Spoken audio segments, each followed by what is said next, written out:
ஓம் ஸ்ரீ குருபியோ நமக. ஓம் ஸ்ரீ மகா பெரியவா சரணம். இன்றைய தினம் ஜனவரி 25 தைப்பூசம் பௌர்ணமி ரெண்டும் சேர்ந்து வரக்கூடிய ஒரு அற்புதமான நாள்.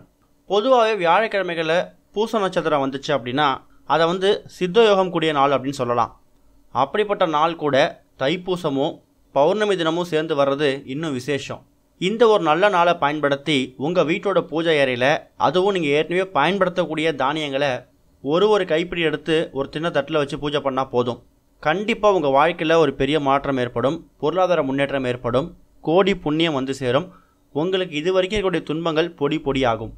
இப்போ சொல்லக்கூடிய இந்த பூஜை முறைக்கு நீங்கள் தனியாக எதுவும் ஸ்பெஷலாக பண்ண வேணாம். எப்பவும் போல் உங்கள் வீட்டில் விளக்கேற்றுறீங்கள, அப்போ விளக்கேற்றும் போது சின்னதாக அது ஒரு தட்டு ஒன்று வச்சுக்கோங்க.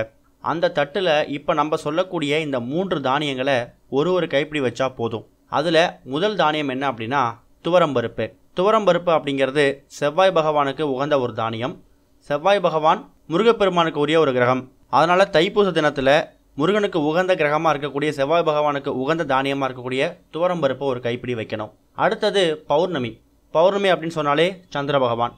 சந்திர பகவானுக்கு உகந்த தானியம் நெல். நெல் வைக்கிறதுக்கு பதிலாக ஒரு கைப்பிடி அளவு பச்சரிசி வைக்கலாம்.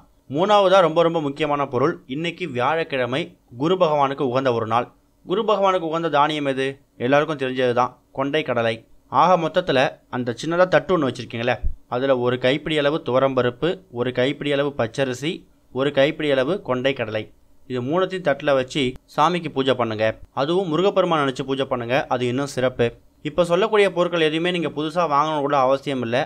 ஏற்கனவே உங்கள் வீட்டில் சமையலுக்கு பயன்படுத்தக்கூடிய பொருட்களையே பயன்படுத்தலாம். பூஜையில் பூஜை பண்ணதுக்கு அப்புறமா அந்த தானியங்களை மறுபடியும் நீங்கள் சமையலுக்கு பயன்படுத்திக்கலாம். அதில் எந்த தவறும் கிடையாது. இப்படிப்பட்ட ஒரு அரிய வாய்ப்பை தவற விடாதீங்க. இந்த தைப்பூசம் பௌர்ணமியும் சேர்ந்து வரக்கூடிய இந்த வியாழக்கிழமையை நீங்கள் பயன்படுத்திக்கிட்டு உங்கள் வாழ்க்கையில் ஒரு பெரிய முன்னேற்றத்தை பார்க்க முயற்சி பண்ணுங்கள். ஓம் ஸ்ரீ குருபியோ நமக. ஓம் ஸ்ரீ மகா பெரியவா சரணம்.